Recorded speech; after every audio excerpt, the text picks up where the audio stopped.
Angela Merkel is saying that it's the first real chance, and I suppose she's right. There is an opportunity. There does seem to be a growing consensus that something absolutely has to be done before the spring arrives, before the summer months arrives, and the influx of refugees reaches the level that we saw last year. I think everybody wants to prevent that. Everybody understands that Greece faces a colossal crisis, and that unless something is done very urgently, the situation there could become catastrophic. So there's a certain amount of urgency about this meeting today, and the imperatives that are pushing them forward are, first of all, that possibility of the influx of refugees. Secondly, the question of Greece. And thirdly, the feeling that something has to be done to break that business model of the people smugglers, to stop the inhumanity of the situation, to find some other way of dealing with the refugee crisis. So those are the imperatives, but the problems that stand in the way, the obstacles that have to be negotiated along the path are enormous. You mentioned Donald Tusk, the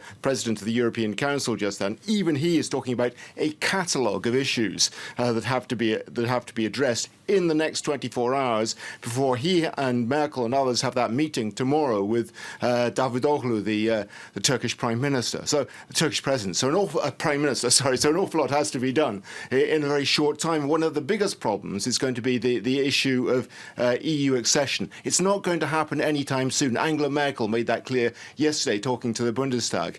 But it's something that has to be addressed. The Turks are demanding it as part of the quid pro quo. Part of the problem is that all 28 EU countries have to agree. Cyprus is one of those. Cyprus is in dispute, long-running dispute, decades-old dispute with Turkey. Ever since Turkish troops occupied northern Cyprus in 1974. They're saying that unless Turkey recognises Cypriot sovereignty, unless Turkey opens its ports and airports to Cyprus, no deal. So, and that's unlikely to happen. And the UN has been trying to get a deal between Cyprus and Turkey for decades. So the likelihood, let's put it this way, so as not to be overly negative about this, the obstacles are enormous, but there is certainly a feeling that something has to be done.